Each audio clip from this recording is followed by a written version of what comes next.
না না বন্ধ নাই হয়েছে চলবো আরেকটা গাড়ি তাড়াতাড়ি দিন দেখ দোকান পহরি কিন্তু হলকুচি আরম্ভ হয়েছে আর কিন্তু কালকে গনে যেটা হয়তো গঙ্গা স্নান আর অষ্টমী হ্যাঁ কালকে থানা আরম্ভ আর এই যে দেন পিঠা দি পামে গোনায় দোকান করবার নিয়ে আসছে বহুত দূরে গোনা আসছে মানুষ বহুত দোকান পড়ি হয়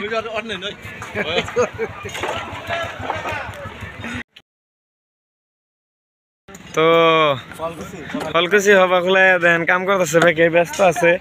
আর বিভিন্ন ধরনের মানুষ কিন্তু দোকান পড়ি লাগাইছে আর লাগাইতেছে আমরা দেখতেছি আর আমরা অবশ্যই নিজেরা করতেছি তো দেখবেন তার বিষয়ে আমি দেখামু তার ভিডিওটা অবশ্যই দেখবেন কমেন্ট শেয়ার করবেন ফলো করবেন তো পায়ে থাকবেন হ্যাঁ খুড়াগাড়া হ্যাঁ খুড়াগাড়া হয়েছে কি আপনি ভক্তটা পাবেন এত দূর কষ্ট করবেন কি কে নিয়ে তোমার চ্যানেল লস্কর ব্লগ আর নিউ ব্লগ ভিডিও আপনার দেখছো কাট টু কাট ডাইরেক্ট প্লেস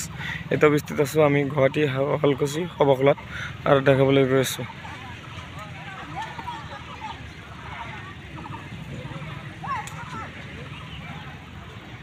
ইয়াত কিন্তু ব্ৰহ্মপুত্ৰ নদীৰ পাৰ আছে তাতকৈ আমি গাঁও ধোৱাৰ কাৰণে যাব লাগিলে বহুত দূৰত যাব লাগিব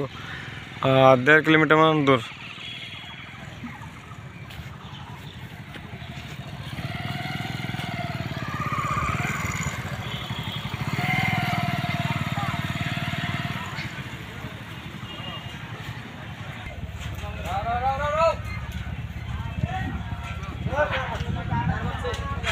উড়া উড়া